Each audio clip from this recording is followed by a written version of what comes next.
Hello and welcome to IM Voice, myself Muhammad Zikriya. On Tuesday, 2nd March, AIMIM, that is All India Majlis-e-Ittihadul Muslimin, completed 63 years into politics. Every year on 2nd March, the Foundation Day is celebrated in Hyderabad at Darussalam, the headquarters of the party. All the cadets of the party join the celebrations at the headquarters. The program starts with flag hosting and ends with the speech of President Asaduddin Owaisi. This year too, Asaduddin Owaisi spoke on several issues concerning with the community and of the countrymen. Please do watch the full video and please do subscribe to our channel for further updates. Thank you very much. Thank you. ये गुजरात को हम आप और हम मिलके काम करते हैं. मैंने कहा जरूर आऊंगा छोटू भाई वसावा साहब, वो हमारे साथ हैं, हम उनके साथ मिलकर लड़ेंगे. हमारे मुखालिफिन बोलते थे गुजरात नहीं जाते. गुजरात क्यों नहीं जाते, क्यों नहीं जाते, हर बार बोलते थे, सुना होगा नहीं गुजरात नहीं जाते. क्यों नहीं जाते? मेरे भाई, हम सही वक्त पर सही फैसला लेते. ये सालारे मिल्लत ने हमको सिखाया, हमारे मरहूम कायद ने, कि सियासत कुछ नहीं है, सही वक्त पर सही फैसला लेना है.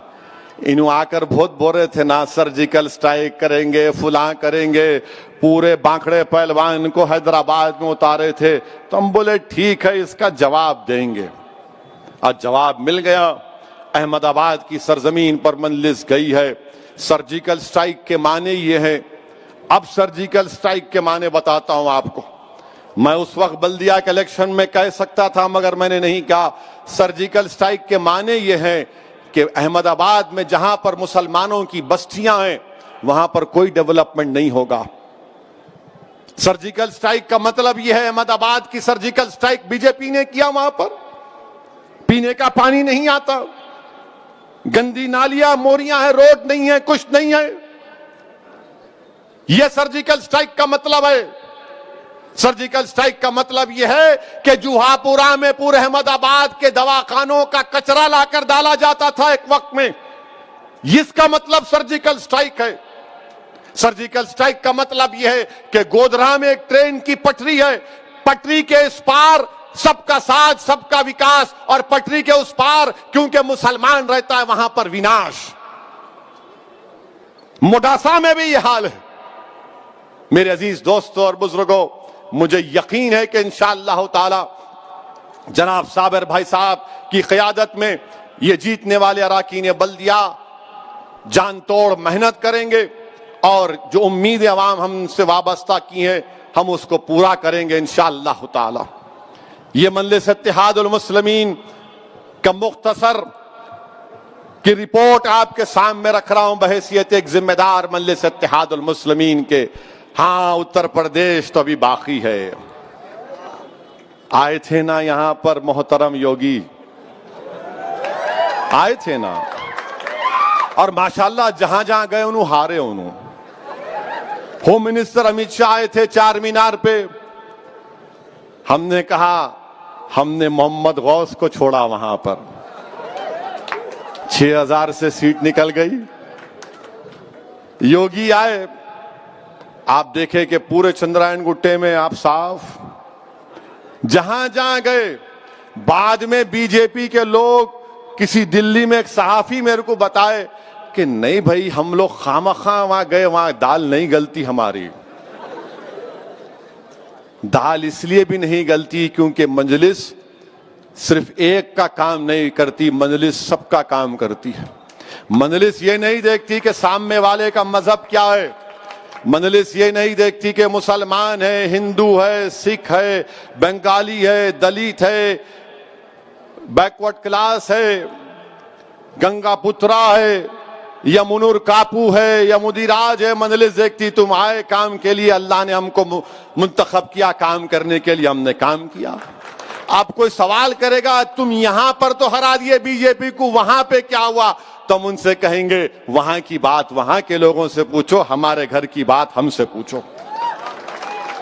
शायद अगर हम 10 बढ़ के लड़ते तो वहां पर भी टाइम हो जाती बीजेपी की.